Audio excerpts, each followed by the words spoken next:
Hello ಎಲ್ಲರೂ ನಮಸ್ಕಾರ. ಮತ್ತೊಂದು ವಿಡಿಯೋಗೆ ತಮಗೆಲ್ಲರಿಗೂ ಸ್ವಾಗತ. ಫ್ರೆಂಡ್ಸ್, ತುಂಬ ಜನ ಕೇಳ್ತಾ ಇದ್ರಿ ನಮ್ಮ ಡಾಗ್ಸ್ಗಳ ಅಪ್ಡೇಟ್ನ ಕೊಡಿ ಅಂತೇಳಿ.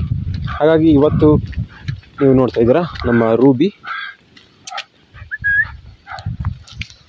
ಸೊ ಗೋಲ್ಡನ್ ರಿಟ್ರೀವರ್, ಇದು full dark colour retriever. Grooming ಏನು ಮಾಡಿಲ್ಲ, ಫುಲ್ ಮಳೆ ಬರ್ತದೆ ಇಲ್ಲೆಲ್ಲ. ಇವತ್ತೇನೋ ಸ್ವಲ್ಪ ಬಿಸಿಲಾಗಿದೆ, ಹಾಗಾಗಿ ಹಾಗೆ ಹೊರಗಡೆ ಕರ್ಕೊಬಂದಿದ್ದೆ ವಾಕಿಂಗ್ಗೆ. ಹಾಗೆ ಹೋಗ್ಬಿಟ್ಟು ಮಾಡ್ತಾ ಇದ್ದೀನಿ. ಸೊ ಗ್ರೂಮಿಂಗ್ ಮಾಡಿಲ್ಲ, ಹಾಗಾಗಿ ಬ್ರಷ್ ಎಲ್ಲ ತೊಗೊಬಂದಿದ್ದೀನಿ. ಸೊ ನೋಡ್ತಾ ಇರ್ಬೋದು ಹೇಗಿದ್ದಾಳೆ ಅಂತೇಳಿ. ಗ್ರೂಮಿಂಗ್ ಆಗಿಲ್ಲ, ಹಾಗಾಗಿ ನಿಮಗೆ ಹೇರ್ ಎಲ್ಲ ಚೆನ್ನಾಗಿ ಕಾಣಿಸ್ತಾ ಇಲ್ಲ. ಬಟ್ ಕಲರ್ ಎಲ್ಲ ನೋಡ್ಬೋದು, ಒಳ್ಳೆ ಸಿಕ್ಕಾಪಟ್ಟೆ ಡಾರ್ಕ್ ಕಲರ್ ಇದೆ.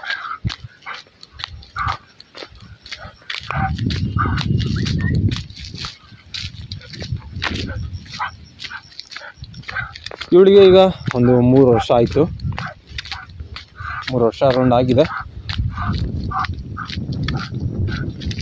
ಪ್ರೆಸೆಂಟ್ ಇವರಿಗೆಲ್ಲ 2 ಟೈಮ್ ಫುಡ್ನ ಕೊಡ್ತಾ ಇದ್ದೀನಿ, ಮಾರ್ನಿಂಗ್ ಹಾಗೆ ಈವ್ನಿಂಗ್. ಹಾಗೆ ಈವ್ನಿಂಗ್ ವಾಕಿಂಗ್ ಕೂಡ ಇರುತ್ತೆ ಅವ್ರಿಗೆ. ಮಳೆ ಬಂದರೆ ಜಾಸ್ತಿ ವಾಕಿಂಗ್ ಮಾಡಿಸೋದಕ್ಕಾಗಲ್ಲ. ಹೇರೆಲ್ಲ ನೀವು ನೋಡ್ತಾ ಇರ್ಬೋದು, ಸುಮ್ಮನೆ ಹಾಳು ಮಾಡ್ಕೊಬಿಟ್ಟಿದ್ದಾಳೆ ಎಲ್ಲ.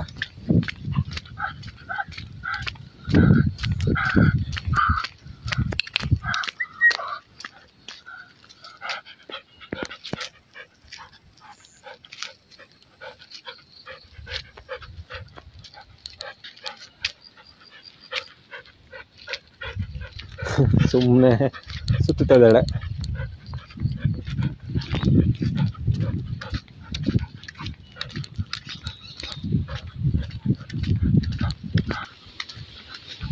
ಮಾರ್ನಿಂಗ್ ಹಾಗೆ ಈವ್ನಿಂಗ್ ವಾಕಿಂಗ್ ಮಾಡಿಸೋದು ತುಂಬ ಒಳ್ಳೆಯದು ಡಾಗ್ಸ್ಗಳಿಗೆ. ರನ್ನಿಂಗ್ ಆಗಿರ್ಬೋದು ಅಥವಾ ವಾಕಿಂಗ್ ಆಗಿರ್ಬೋದು.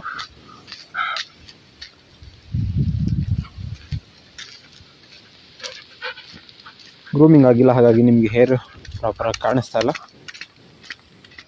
ಗ್ರೂಮಿಂಗ್ ಆಯಿತು ಅಂತ ಹೇಳಿದ್ರೆ ಹೇರೆಲ್ಲ ನೀಟಾಗಿ ಕಾಣುತ್ತೆ.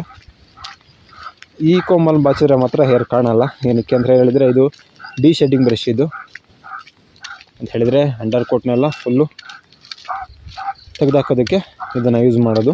ಇನ್ನು ಮಳೆಗಾಲ ಬೇರೆ ಸ್ಟಾರ್ಟ್ ಆಯ್ತಲ್ಲ, ಸೊ ಇನ್ನು ಹೇರ್ನ ಜಾಸ್ತಿ ಬಿಟ್ಟರೆ ಅಷ್ಟೊಂದು ಚೆನ್ನಾಗಿರಲ್ಲ.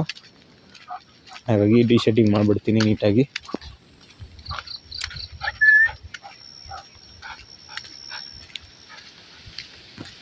ಹೇಗಿದೆ ಈಗ ಅಂತ ಹೇಳಿ ಕಮೆಂಟ್ ಮಾಡಿ.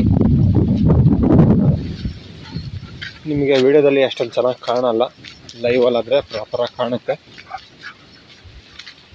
ಪ್ರೆಸೆಂಟ್ ಒಳ್ಳೆ ಕಂಡೀಷನಲ್ಲಿ ಇದ್ದಾಳೆ, ಗುಂಡಾಗಿ ನೋಡ್ಬೋದು.